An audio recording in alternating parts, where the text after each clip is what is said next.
എന്ത് ചെയ്യണം? പാലിനകത്ത് ഉറ ഒഴിക്കണം, എന്നെങ്കിലേ തൈരാവുള്ളൂ.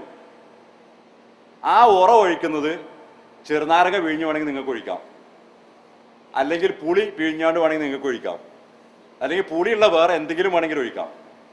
എന്തൊഴിച്ചാലും ആ പാല് പിരിയും, പിറ്റേ ദിവസത്തേക്ക് അത് തൈരാവും. ഈ തൈരാക്കണമെങ്കിൽ നിങ്ങൾ ഈ ഉറ ഒഴിക്കുന്നുണ്ടെങ്കിൽ അത് ഒഴിച്ച് തൈരായി കഴിഞ്ഞാൽ ആ തൈരിൽ നിങ്ങൾ ഈ ഒഴിച്ച ഉറയുടെ അംശം ഉണ്ടാവില്ലേ? ഉറപ്പായിട്ടുണ്ടാവുമല്ലോ. നിങ്ങൾ അതിലിട്ടത് പുളിയാണെങ്കിലും ശരി, പുളുങ്ങിയാണെങ്കിലും ശരി, നിങ്ങൾ അതിലിട്ട് ചെറുനാരങ്ങയാണെങ്കിലും ശരി, അതിൻ്റെ അംശം അതിലുണ്ടാവും എന്നുള്ള കാര്യം ഉറപ്പല്ലേ? അപ്പോൾ ആ തൈരാക്കാൻ വേണ്ടി നമ്മൾ ഒഴിച്ച ഉറ അതിലുണ്ടാവും, അത് നിർബന്ധമാണ്. അതുപോലെ തന്നെയാണ് ഏതൊരു വസ്തുവും. നമ്മൾ സാധാരണ കരിമ്പ് നീരെടുത്തിട്ട് ഒരു പാത്രത്തിൽ ഒഴിച്ചിട്ട് അതിൽ നിന്ന് ഒരു ചാല് ഇങ്ങോട്ടും ഒരു ചാല് ഇങ്ങോട്ടും ഒരു ചാല് ഇങ്ങോട്ടും ഒരു ചാല് ഇങ്ങോട്ടും കീറിയിട്ട് അതിൽ നിന്നുള്ള കാൽസ്യം ഇങ്ങോട്ട് വരട്ടെ, ഇരുമ്പ് അയാണ് ഇപ്പുറത്തേക്ക് വരട്ടെ, സുക്രോസ് ഇങ്ങേപ്പുറത്തേക്ക് വരട്ടെ എന്ന് പറഞ്ഞിട്ട് എഴുതി വെച്ചാൽ വരൂല. അതിലെന്തെങ്കിലും ഒഴിച്ചിട്ട് അതിനെ വിഘടിപ്പിക്കണം. വിഘടിപ്പിച്ചിട്ട് അതിൽ നിന്നുള്ള സുക്രോസിനെ വേറെ എടുക്കണം, അപ്പോഴേ വരുള്ളൂ. അപ്പൊ ഇത് ഈ വിഘടിപ്പിക്കാൻ വേണ്ടി ഒഴിച്ച രാസവസ്തു എന്താണോ അതിന്റെ അംശം ആ പഞ്ചസാരയിൽ ഉണ്ടാവും, ഷുവറായിട്ടുണ്ടാവും. അതുണ്ടാവണം, അതെങ്കിലേക്ക് വിഘടിക്കുള്ളൂ, അല്ല പിടിച്ചിട്ട് വലിച്ചാൽ പോരൂല അതിൻ്റെ സുക്രോസ്. അപ്പൊ ഈ സുക്രോസ് എന്ന് പറഞ്ഞ ഘടകം വേർപെടുത്താൻ വേണ്ടി ഉപയോഗിച്ച രാസവസ്തു അടക്കം ആണ് ഈ സുക്രോസിന് കിട്ടുന്നത് പഞ്ചസാര. പിന്നെ അത് പ്യൂരിഫൈയിങ് എന്ന് പറയുന്നത് എത്ര കണ്ട് പ്യൂരിഫൈയിങ് ചെയ്യുന്നോ അത്ര കണ്ട് അപകടകാരിയായി മാറും.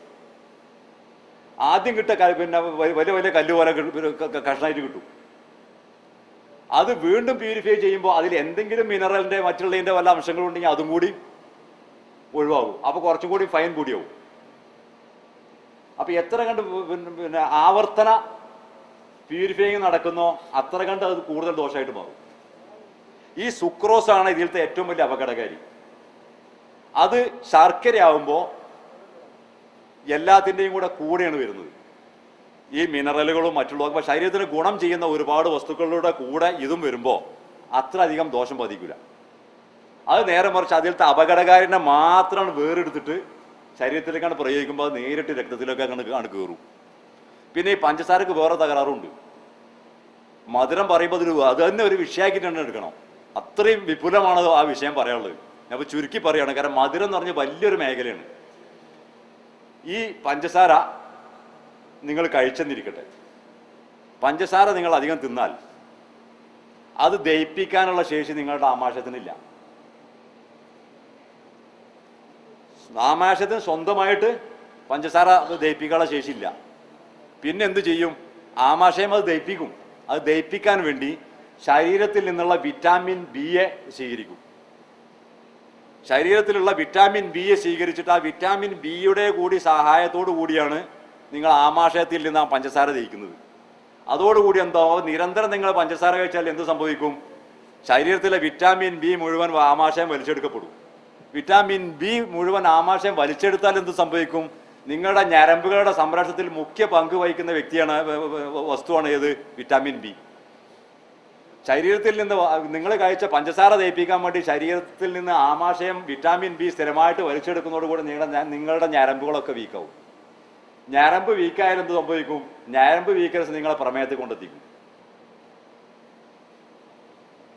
അതോടൊപ്പം നിങ്ങൾ അമിതമായി പഞ്ചസാര കഴിക്കുമ്പോൾ ഈ പഞ്ചസാര ദഹിപ്പിക്കുന്നതിൽ മറ്റൊരു പങ്ക് വഹിക്കുന്ന ആളാണ് ശരീരത്തിനകത്തെ പിന്നെ പാൻക്രിയാസ് എന്ന് പറഞ്ഞ ഘടകം. ആ പാൻക്രിയാസ് ഉൽപ്പാദിപ്പിക്കുന്ന ഇൻസുലിനാണ് ഇതിനെ പഞ്ചസാരയെ ദഹിപ്പിക്കുന്നതിൽ വലിയൊരു പങ്ക് വഹിക്കുന്നത്. ഇൻസുലിൻ അമിതമായി ഉൽപ്പാദിപ്പിക്കുക വഴി പാൻക്രിയാസും ക്ഷീണിതനാവും. അപ്പോഴും പ്രമേഹ രോഗത്തിലേക്ക് വരും. അപ്പൊ ചുരുക്കി പറഞ്ഞാൽ ഈ സുക്രോസ് ഈ തരത്തിലുള്ള അപകടം നമുക്ക് വരുത്തുമ്പോൾ, വരുന്നത് ഈത്തപ്പഴത്തിലേക്കാണ് മധുരം പറഞ്ഞിട്ട് വന്നത്, അപകടം വരുത്തുമ്പോൾ ഈത്തപ്പഴം എന്ന് പറയുന്ന പഴം, അതിൽ 3 തരം മധുരമാണുള്ളത്. ഈ 3 തരം മധുരത്തിൽ ഒന്ന് ഗ്ലൂക്കോസ്,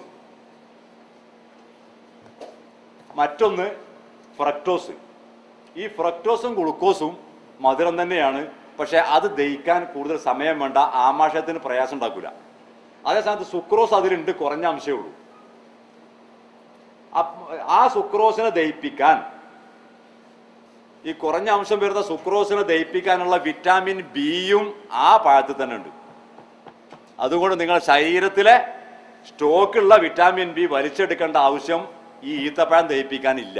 മധുരാണ്, എന്നാൽ അതിൽ രണ്ട് മധുരം, അതായത് ഗ്ലൂക്കോസും ഫ്രക്ടോസും ദഹിപ്പിക്കാൻ വിറ്റാമിൻ ബിയുടെ ആവശ്യമില്ല. സുക്രോസ് ദഹിക്കാൻ ആവശ്യമുണ്ട്, ചെറിയൊരംശം സുക്രോസ് ഉള്ളത് കൊണ്ട് അത് ദഹിക്കാൻ ആവശ്യമുണ്ട് എങ്കിൽ അതിനുള്ള വിറ്റാമിൻ ബി, അത് എണ്ണിത്തരം അതിലുണ്ട്. പിന്നെ വിറ്റാമിൻ ബി ഈത്തപ്പഴത്തിൽ തന്നെ അടങ്ങുന്നത് കൊണ്ട് ശരീരത്തിൻ്റെ വിറ്റാമിൻ ബി നഷ്ടപ്പെടാത്ത രൂപത്തിൽ തന്നെ ഈത്തപ്പഴത്തിൻ്റെ എനർജി നിങ്ങൾക്ക് മുഴുവനായിട്ട് ശരീരത്തിന് ലഭിക്കാൻ കഴിയും. അതാണ് ഈത്തപ്പഴ മധുരത്തിൻ്റെ ഒരു പ്രത്യേകത. ഈ പറഞ്ഞതിൽ നല്ലൊരു ശതമാനം ശർക്കരക്കും കിട്ടും. ശർക്കര നിങ്ങൾ കഴിക്കുകയാണെങ്കിലും ഒരു പരിധി വരെ നിങ്ങളെ ശരീരത്തെ വല്ലാതെ ക്ഷീണിപ്പിക്കാതെ നിങ്ങൾക്ക് മധുരം തരാൻ ശർക്കരക്ക് കഴിയും. പക്ഷെ പഞ്ചസാര നിങ്ങൾക്ക് അപകടം മാത്രമേ തരൂ, എപ്പോഴും എന്നും. മധുരത്തിന് എന്തുപയോഗിക്കുന്നുണ്ടെങ്കിലും പഞ്ചസാര പരമാവധി ഒഴിവാക്കുക, വെളുത്ത പഞ്ചസാര പരമാവധി ഒഴിവാക്കുക. ശർക്കര കിട്ടുമെങ്കിൽ നിങ്ങൾ ഉപയോഗിച്ചോളി, ഏറ്റവും നല്ലതാണ് ശരീരത്തിന്, എനർജിയും തരും, അതോടൊപ്പം വലിയ ദോഷം സംഭവിക്കില്ല. അതുപോലെ ഇങ്ങനെയുള്ള പഴങ്ങൾ, ഈ വക പഴങ്ങളൊക്കെ നിങ്ങൾ ഉപയോഗിക്കുകയാണെങ്കിൽ, ഈത്തപ്പഴം പോലെയുള്ള പഴങ്ങൾ ഉപയോഗിക്കുകയാണെങ്കിൽ വലിയ നഷ്ടങ്ങളൊന്നും സംഭവിക്കില്ല. മറിച്ച് പഞ്ചസാര എന്ന് പറയുമ്പോൾ ഇനിയും പോകണം വിഷയത്തിലേക്ക്. പഞ്ചസാര അപകടകാരിയല്ല, അത് നമ്മളൊന്നും മനസ്സിലാക്കണം. ഇപ്പൊ ഇവിടുന്ന് തന്നെ പിന്നെ ജിദ്ദയിൽ നിന്നൊക്കെ ചിലപ്പോഴൊക്കെ ചിലരും പിന്നെ ഫോൺ ചെയ്യാറുണ്ട്. സാധാരണ എന്തെങ്കിലുമൊക്കെ ഇങ്ങനെ പഞ്ചസാരയുടെയും പ്രമേയത്തിൻ്റെ ഒക്കെ വിഷയം ചിലപ്പോൾ ആരെങ്കിലുമൊക്കെ ഉണ്ടാവും കൂടുതൽ. പഞ്ചസാര രോഗം എന്ന് പറയുമ്പോൾ പ്രമേയ രോഗത്തിൽ നമ്മൾ പ്രത്യേകം മനസ്സിലാക്കിയിരിക്കേണ്ട ഒരു കാര്യം, രണ്ട് കാര്യം നമ്മൾ പ്രത്യേകം മനസ്സിലാക്കിയിരിക്കണം. ഞാൻ ഇപ്പോൾ ഈ വിഷയം കുറച്ച് നീണ്ടു പോയാലും എനിക്ക് വിഷയമല്ല, അത് നിങ്ങളോട് പറയൽ നിർബന്ധമാണ്. പ്രഷർ, ഷുഗർ, ഈ രണ്ട് കാര്യത്തിൽ സാമാന്യം നമ്മൾ മനസ്സിലാക്കിയിരിക്കേണ്ട രണ്ട് വിഷയം, പിന്നെ പ്രധാനപ്പെട്ട കുറച്ച് കാര്യങ്ങളുണ്ട്. എപ്പോഴും നമ്മളെ ബാധിക്കുന്ന വിഷയമാണ്, സാധാരണ എല്ലാവരും ഭയപ്പെടുന്നൊരു വിഷയമാണ് പ്രഷർ, ഷുഗർ. പക്ഷെ അതിനെക്കുറിച്ച് നമുക്ക് അജ്ഞത കൂടുതലാണ്, അതിൻ്റെ വിശദാംശം നമുക്ക് അറിയില്ല. അത് നമ്മൾ മനസ്സിലാക്കിയിരിക്കണം. ഷുഗർ എന്ന് പറഞ്ഞാൽ അപകടകാരിയല്ല. നമ്മുടെ രക്തത്തിൽ ഷുഗർ ഉണ്ട്. 1% പഞ്ചസാര നമ്മുടെ രക്തത്തിൽ ആവശ്യമാണ്, നമ്മുടെ ആരോഗ്യകരമായ നിലനിൽപ്പിന് ആവശ്യമാണ് 1% പഞ്ചസാര. ആ 1% എന്ന് പറഞ്ഞാൽ 100 മില്ലി വരെ ബ്ലഡിൽ ഉണ്ടാവണം. അപ്പൊ ശരീരം, ഞാൻ രക്തം നോക്കിയ 110 ഉണ്ട് എന്നുകൊണ്ട് ആകെ ബേജാറാവുകയാണ്. ഞാൻ ഒരാൾ ഫോൺ ചെയ്തതാണ് ജിദ്ദയിൽ തന്നെ.